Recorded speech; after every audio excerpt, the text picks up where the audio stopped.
Among the names that stand out in the chronicles of Gnosticism, 3 are outstanding: Simon Magus, Basilides, and Valentinus.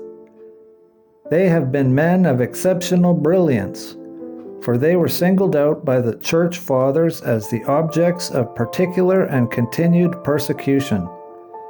Simon Magus, the Syrian Gnostic, was subjected to an especially spiteful and unchristian tirade of abuse. His character was torn to shreds, and he was held up to public scorn, not only as a sorcerer, but as a horrible example of the depth of spiritual, moral, and physical depravity into which an individual can descend. Basilides and Valentinus were both men of such exceptional personal integrity that even the careful combings of the clergy were not able to bring to light anything that could be interpreted as depreciatory. It was evident, therefore, that these philosophers were heresiarchs of the most dangerous kind. They were the more deadly because they concealed their diabolical perversities behind an appearance of virtue and integrity. If a pagan had the appearance of virtue, it was because the devil conjured up an illusion in the hope of thus undermining the omnipotence of the Church. If any group which shared in the Christian mystery possessed the esoteric secrets of the early Church, it was the Gnostics. This order preserved to the end the high ethical and rational standards which confer honor upon a teaching. The Church therefore attacked Gnosticism vigorously and relentlessly, recognizing these mystical philosophers as being the most formidable adversaries to the temporal power of Christian theology. In summing up the doctrine of Gnosticism, it is not possible to consider the numerous divisions which took place within the sect, nor the more intricate elements of its systems. From a simple cult, Gnosticism evolved into an elaborate and complex philosophy, uniting within its own structure the essential factor of several great religions. The central idea of Gnosticism was the ascent of the soul through successive stages of being. This doctrine probably originated in the astrolatry of Babylon with its doctrine of a series of heavens, each under the rulership of a planetary god. The soul must ascend through these heavens and their gates by means of magical passwords delivered to the guardians of the doors. This viewpoint is reminiscent of Egyptian ritual of the dead.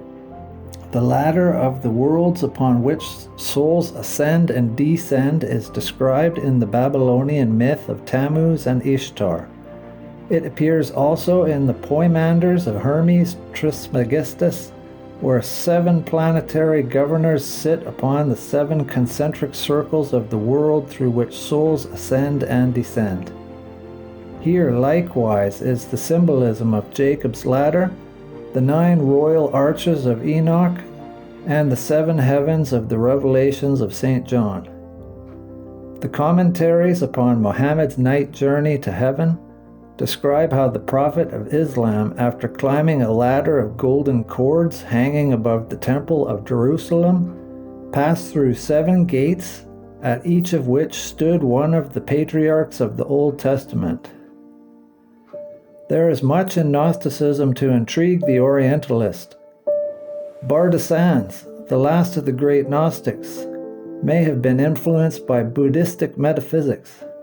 This is particularly evident in that part of the teaching of the cult in which Christ is described descending through the 7 worlds on his way to physical incarnation.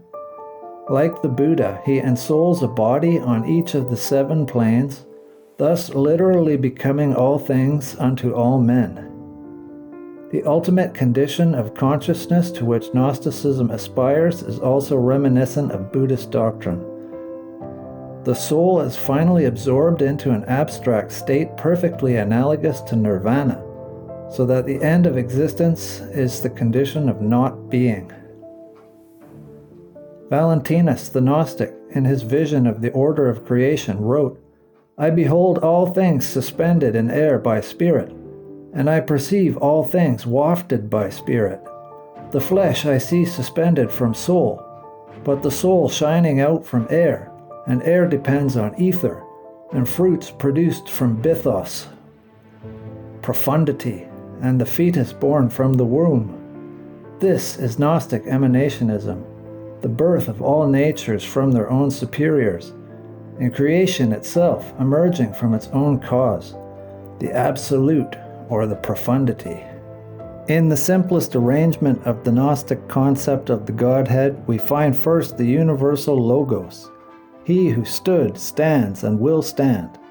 By nature and substance unknowable, he is the incorruptible form who projects from himself an image, and this image ordains all things. From his own eternal soul and imperishable nature, that which abides emits three hypostases, which Simon Magus called Incorruptible Form, the Great Thought, and the Universal Mind. It is interesting here to note that as many esoteric systems, thought precedes mind, or as the ancients said, the thought conceives the thinker.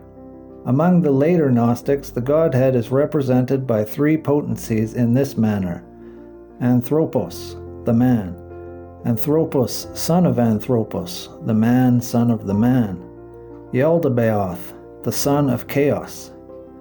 Yaldabaoth, who corresponds to Zeus in Orphic and Platonic metaphysics, is called the demiurge, or the Lord of the world. The Gnostics believed that it was this demiurge to whom Jesus referred when he spoke of the prince of the world who had nothing in common with him. The demiurge was the personification of matter, the monad of the material sphere, the seed of the world within, which locked the patterns of all generated things. Yaldabaoth gave birth out of himself to 6 sons, who together with their father became the 7 planetary spirits. These were called the 7 archons, or governors, and correspond with the guardians of the world described by Hermes. Their names, according to Origen, are as follows: Yaldabaoth, Saturn; Yao, Jupiter; Sabaoth, Mars; Adonaios, the Sun; Astaphios, Venus; Ilaios, Mercury; Oreos, the Moon. Here Yaldabaoth becomes the outer boundary of the solar system, the orbit of Saturn within which the other planets exist as embryos in ascending orders of powers. Thus we understand the Greek fable of Saturn devouring his own children.